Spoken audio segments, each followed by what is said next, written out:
Voy a hablar sobre el placer, epicureísmo, hedonismo, que es lo más importante, satisfacer lo material o espiritual.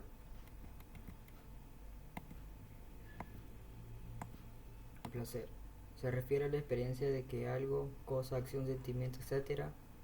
se siente bien, que implica el disfrute de algo, contrastar con el dolor o el sufrimiento, que son formas de sentirse mal.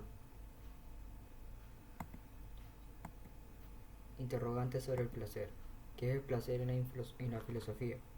Es la vivencia o sensación del viviente cuando se encuentra bien o cuando realiza bien sus operaciones naturales o las que se le han hecho naturales por habituación. ¿Qué es lo que produce placer? Varias partes del cerebro intervienen en la sensación del placer que experimentamos. Entre las más relacionadas con el placer podemos citar la corteza prefrontal, la orbitofrontal, la insular y la cinglada, y como regiones subcorticales, entre otras, el núcleo accumbens, el núcleo pálido central y la amígdala. ¿Cuáles son los 4 placeres de la vida? Hablar con un amigo, tomar o comer algo especial y saborearlo, leer un libro, un masaje placentero. ¿Cuál es la diferencia entre el placer y la felicidad? El placer es una sensación concreta y puntual de bienestar, un sentimiento de euforia generado por la satisfacción de una necesidad o de lo que concebimos como una necesidad. Por el contrario, la felicidad es un estado de ánimo estable en el medio y largo plazo, una especie de alegría serena. Epicureísmo es una corriente filosófica cuyo máximo objetivo es buscar un placer modesto y duradero. Fundado por Epicuro de Samos entre el año 341 y 270 a.C. en las afueras de Atenas, el epicureísmo es a menudo confundido. El placer perseguido de los epicureos es uno modesto y sostenible a lo largo del tiempo, cuya forma es la de la ataraxia, tranquilidad y libertad del miedo, y la aponía, ausencia de dolor corporal. Se diferencia en 2 grandes categorías. Placeres del cuerpo son aquellos que involucran sensaciones placenteras o de libertad respecto al dolor, solo existen en el presente. Placeres del alma son aquellos que requieren de un proceso y estado mental, tal como el sentimiento de alegría, cara, la ataraxia y la aponía.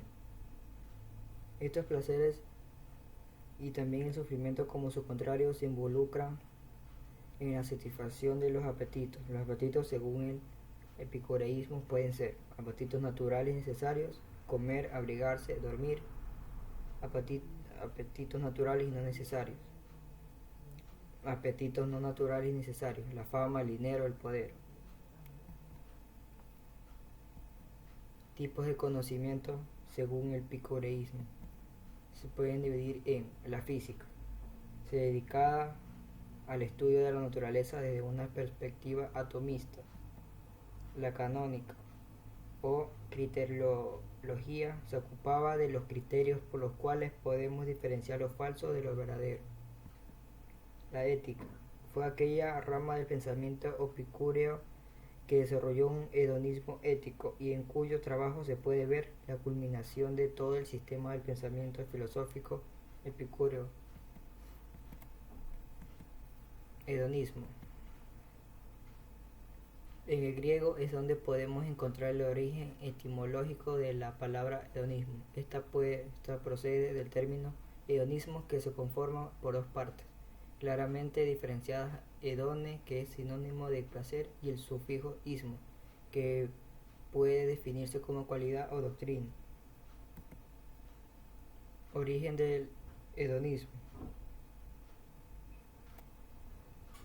En concreto,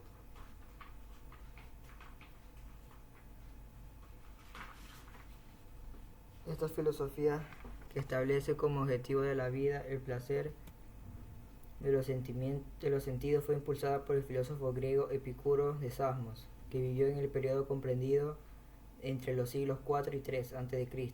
y que estableció que la meta máxima de cualquier ser humano debe ser el conseguir la felicidad.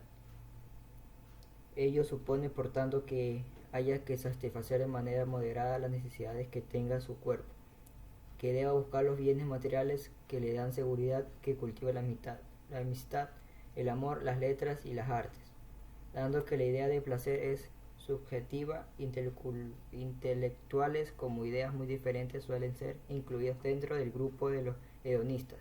Es frecuente, de todos modos, que se divida el hedonismo en ético y fisiológico.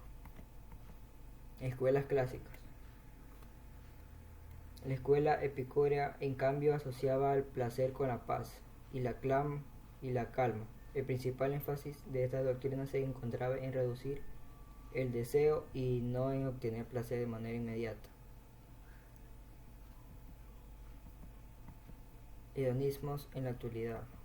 En la época contemporánea, la figura más relevante dentro del hedonismo es el filósofo francés Michel Onfray, que apuesta por el hecho de que hay que darle más importancia al ser que al tener. Eso supone disfrutar de las pequeñas cosas de la vida, tales como escuchar, gustar, oler y apostar por las pasiones. En este sentido, y también en la etapa más actual, es muy importante la escritora y sexóloga Valerie Tasso, quien parte también del hedonismo para explicar la vida en su contrario caso. Dice que dicha filosofía es la que deja patente que nuestra existencia debe ser tomada como la búsqueda del placer, en la que el cuerpo es un aliado y en la que el tiempo es más importante que el dinero. La condena religiosa.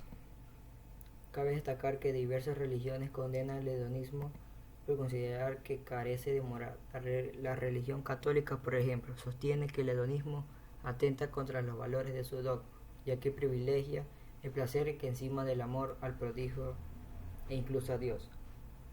Entre los principales preceptos de la vida hedonista se destacan la decisión y voluntad para darse gustos, el hecho de preservar tiempo para realizarse actividades que generen un disfrute y la intención de gozar de las emociones placenteras sin racionalizarlas. ¿Qué es lo más importante, satisfacer lo material o lo espiritual? A las personas les importa más lo material porque no conceden de Dios y viven su vida preocupados por las cosas que se ven o por lo material.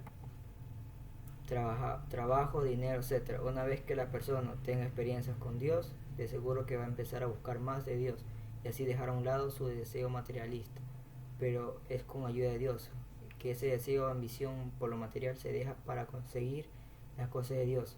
El diablo tiene entretenidas a las personas haciéndoles creer que es lo material lo que importa.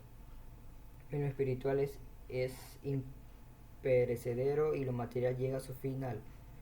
Pero no significa que no sea también muy importante. En este momento no solo eres mente o espíritu, también eres cuerpo, eres materia, eres carne. Gracias.